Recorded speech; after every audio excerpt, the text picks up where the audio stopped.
अस्सलाम वालेकुम। मैं हूं डॉक्टर सैफुल्लाह। इंडिया और पाकिस्तान में 37% लोग यूरिक एसिड का शिकार हैं, यूरिक एसिड की बीमारी का शिकार हैं, जो कि ये तादाद करोड़ों में बनती है। और इसकी मेन वजह है गोश्त का ज़्यादा इस्तेमाल करना, वर्जिश और वॉक की कमी, और ऐसी खुराक इस्तेमाल करना जिसमें हाई प्योरीन्स यानी कि प्रोटीन बहुत ज़्यादा होती है, जैसे कि गोश्त वगैरह। और इसके अलावा बाज़ दूसरी ऐसी खुराकें भी हैं जिनके अंदर यूरिक एसिड पाया जाता है।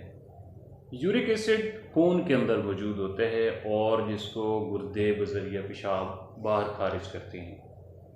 अगर हम रोज़ाना साफ़ शफाफ पानी पिएँ, वर्जिश करें, वॉक करें, पैदल चलें और ऐसी खुराक जिनमें यूरिक एसिड ज़्यादा होता है जैसे कि गोश्त वगैरह, उससे परहेज़ करें, थोड़ी मिक़दार में ले सकते हैं, यानी कि उसको ज़्यादा इस्तेमाल ना करें, तो हम इस तकलीफ़ से बच सकते हैं। क्योंकि यूरिक एसिड से जिस्म के अंदर सुस्ती पैदा होती है, जिस्मानी दर्दें होती हैं, जोड़ों का दर्द होते हैं और अकड़ाव की कैफियत होती है, लेज़ीपन बहुत ज़्यादा होता है।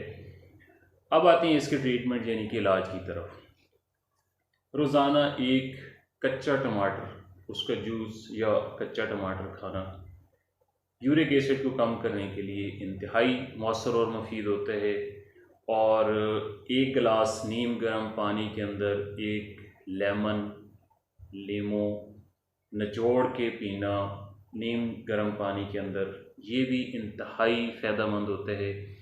और इसके अलावा होम्योपैथिक की मेडिसन गोयाकम, ये मदर टिंचर में इस्तेमाल होती है और इसके 10 ड्रॉप 3 दफ़ा दिन में इस्तेमाल करना एक बूंद पानी के अंदर, ये भी इंतहाई इफ़ेक्टिव और मौसर मानी जाती है। इसके अलावा पानी का बहुत ज़्यादा इस्तेमाल करना भी इसके लिए बहुत ही मुफीद और मौसर होता है। इसके अलावा मज़ीद मालूमात के लिए मेरे चैनल Subscribe now विजिट करें, and लाइक press the करें। bell icon.